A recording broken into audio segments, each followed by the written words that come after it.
ये मेरा सौभाग्य है, मेरा क्या हम सभी कवियों का सौभाग्य है कि कविता ही नहीं, कविता का पूरा विश्वविद्यालय गुरुदेव आचार्य ओम नीरज जी की उपस्थिति है इस लखनऊ दंद फंद यूट्यूब चैनल पे।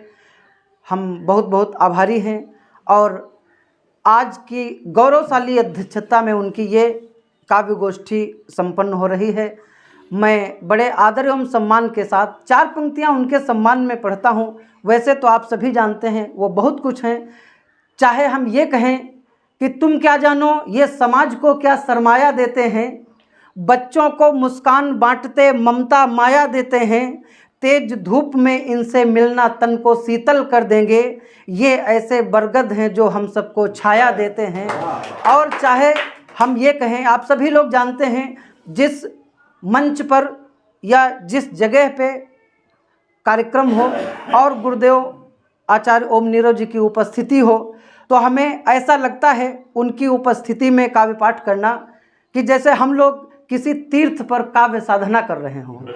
तो आइए 4 पंक्तियां उनके सम्मान में पढ़ता हूं और उन्हें आमंत्रित करना चाहता हूं कि उनका काव्य पाठ हो और उनका स्नेहिल आशीर्वाद हम सबको मिले। कि यूं तो इस माटी का सबको कर्ज चुकाना होता है, यूं तो इस माटी का सबको कर्ज चुकाना होता है, कभी कभी खुद को खोकर ही सब कुछ पाना होता है, ऐसे लोग सदा जीते हैं वर्तमान में रहते हैं, इनके आगे शीश झुकाना तीर्थ जाना होता है।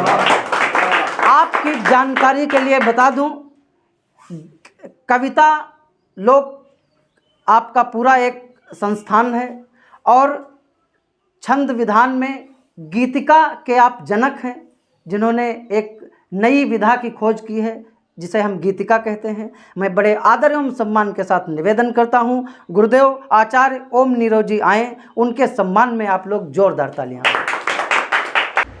लखनऊ दंद फंद के तत्वावधान में आयोजित यह काव्य समारोह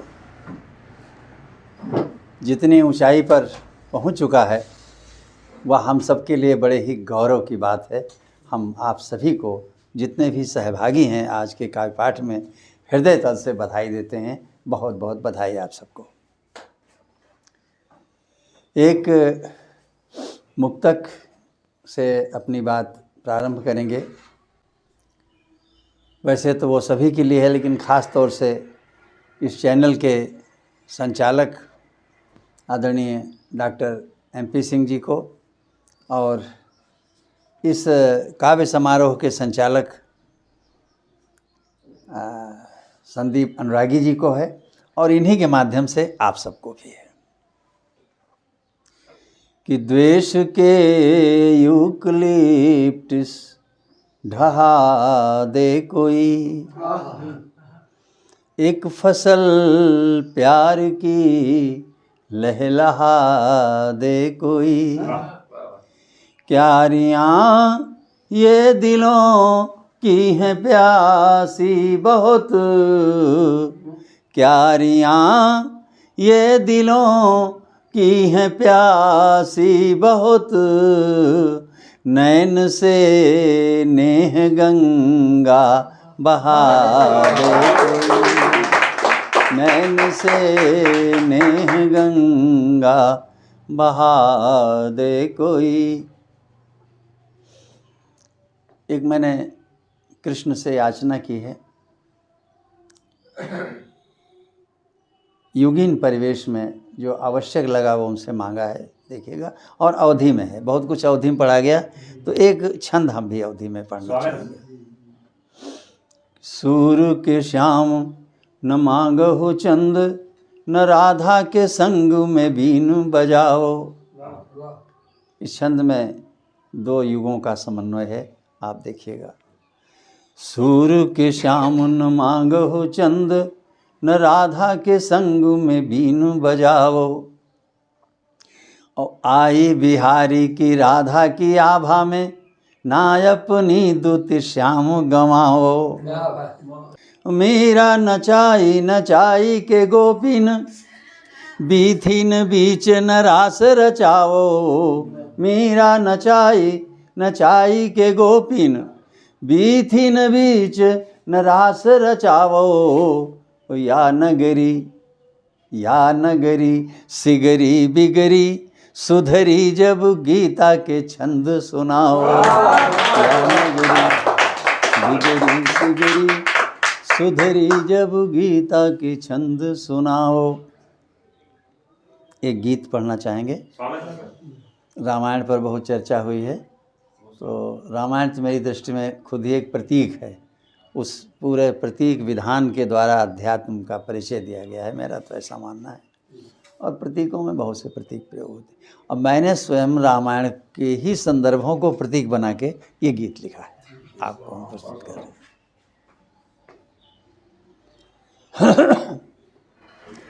सीता सी वामा चाहो तो, सीता सी वामा चाहो तो राम तुम्हें बनना होगा। सीता सी वामा चाहो तो, सीता सी वामा चाहो तो राम तुम्हें बनना होगा। सिंहासन चढ़ने के पहले कांटों पर चलना होगा। सीता सी वामा चाहो। पंचवटी को प्रतीक बनाया है, देखिएगा। क्षमा करें, वो जब भगवान राम पूजा के फूल चुनने के लिए जाते हैं पुष्प वाटिका में, उसको मैंने प्रतीक बनाया है जी। जब पूजा के फूल जुटाने जाए तरुण सदाचारी, जब पूजा के फूल जुटाने जाए तरुण सदाचारी, पलकन डगर बुहारे कोई लोल लोचनी सुकुमारी। लोल लोचनी सुकुमारी, किंतु वरण करने के पहले, किंतु वरण करने के पहले धनु भंजन करना होगा। सीता सी वामा चाहो तो राम तुम्हें बनना होगा। राम तुम्हें बनना होगा। और अब पंचवटी से प्रतीक ले रहे हैं। तिनके बीन बीन जब पर्णकुटी बन पाएगी। ये हम सब गृहस्थियों के लिए एक संकेत है कि तिनके जोड़ जोड़ जब पर्णकुटी बन पाएगी, तो छल से कोई शूर्पणखा आग लगाने आएगी। आग लगाने आएगी। काम अनल चंदन करने का, काम अनल चंदन करने का संयम बल रखना होगा।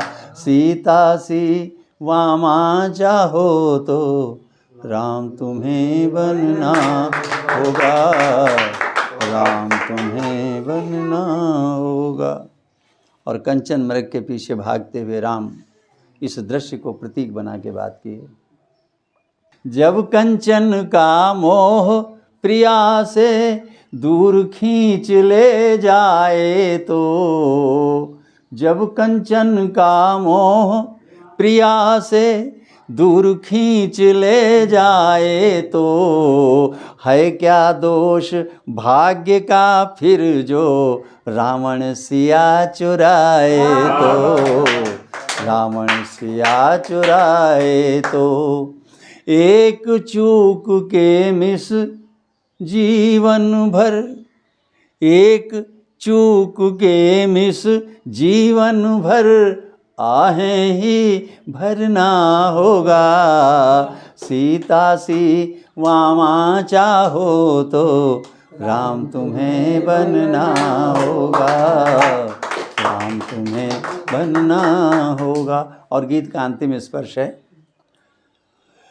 जिसमें रामायण की जो सरलता है उसको मैंने प्रतीक बनाया है कि कठिन से कठिन विषय को सरल से सरल सी भाषा में कहने का उपक्रम इस रामचरितमानस से अच्छा मुझे कोई दिखाई नहीं पड़ा, इसलिए मैं कहता हूँ, सुनिएगा। सीता सीवामा चाहो तो अपने बिने हुए जालों में अपने आप हुई बंदी, अपने बिने हुए जालों में अपने आप हुई बंदी, समझौतों पर टिकी जिंदगी जैसे कोरी तुकबंदी, जैसे कोरी तुकबंदी। जीवन को रामायण जैसा, जीवन को रामायण जैसा सरल काव्य करना होगा। सीता सी वामा चाहो तो राम तुम्हें बनना होगा, राम तुम्हें बनना होगा। सीता सी वामा चाहो तो राम तुम्हें बनना होगा। सिंहासन चढ़ने के पहले कांटों से चलना होगा, राम तुम्हें बनना होगा। बहुत बहुत धन्यवाद आप सबका। अभी एक गीत और पढ़ना चाहते हैं। ये गीत भारत के किसान के स्वाभिमान की बात करता है। गीत का शीर्षक है किसान का पैगाम कोठियों के नाम। पंक्तियां सुनिएगा। माटी तन है मेरा, माटी धन है मेरा, माटी तन है मेरा, माटी धन है मेरा, माटी में मेरा जीवन बिखरता रहा। मेरी हर सांस बंधक रही माटी की, मेरी हर सांस बंधक रही माटी की। मैं कृषक माटी में ही संवरता रहा, माटी तन है मेरा। किसान कोठियों को संबोधित करता है। कितनी ऊंची तुम्हारी हो अट्टालिका, कितनी ऊंची, कितनी ऊंची तुम्हारी हो अट्टालिका, मेरे माथे से ऊंची न हो पाएगी।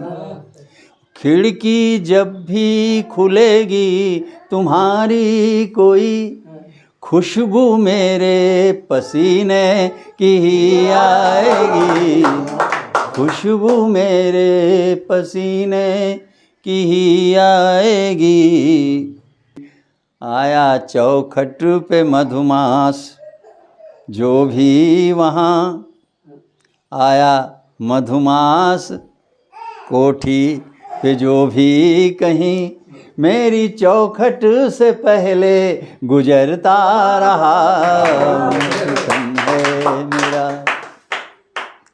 चाल बहकी तुम्हारी संभल कर चलो, चाल बहकी, चाल बहकी तुम्हारी संभल कर चलो, वरना औंधी चिलम से लुढ़क जाओगे। फावड़े का कलम से है नाता बड़ा, जो न समझे तो फिर मीत पछताओगे, जो न समझे तो फिर मीत पछताओगे। और नाता क्या है कि अन्न की टन से, अन्न की टन से शक्ति संपन्न हो, अन्न की टन से शक्ति संपन्न हो व्योम के वक्ष मानव बिहरता रहा। माटी तन है मेरा। तुमने मंदिर रचा, तुमने मस्जिद रची, तुमने मंदिर रचा, तुमने मस्जिद रची, खींच दी बीच में एक दीवार भी, और जिसमें खिड़की झरोखा न कुछ भी रखा, करते एक दूसरे का जो दीदार भी, करते एक दूसरे का जो दीदार भी। राम अल्लाह दोनों, राम अल्लाह दोनों मिले खेत में, राम अल्लाह दोनों मिले खेत में, उनका वरदान झोली में झरता रहा। माटी धन है मेरा। और किसान की पहचान मैला कुचैलापन है, जिसकी वजह से वो तथाकथित प्रतिष्ठित समाज में अपना स्थान नहीं बना पाता है, और उसको अपने मैले कुचैलेपन पे कितना गर्व है। पंक्तियाँ सुनिएगा। माटी तन है, और गीत का अंतिम स्पर्श है ये। माटी तन है मेरा, माटी धन है मेरा, माटी धन है मेरा। तन से मैले कुचैले रहे हम सदा, गर्व से कहता है। तन से मैले कुचैले रहे हम सदा, रहती दिल में हमारे सफाई मगर, मेरी धनिया की चूनर तो मैली फटी, मेरी धनिया की चूनर तो मैली फटी, धानी चूनर धरा को उड़ाई मगर, धानी चूनर धरा को उड़ाई मगर, मेरे माथे से टपकी, मेरे माथे से टपकी हर एक बूंद पर, मेरे माथे से टपकी हर एक बूंद पर, तख्ते ताऊस का कोहनूर मरता रहा। माटी धन है मेरा, माटी धन है मेरा। बहुत बहुत धन्यवाद और बहुत बहुत शुभकामनाएं आपके इस लखनऊ दंत फन चैनल को, लखनऊ दंत फन चैनल को।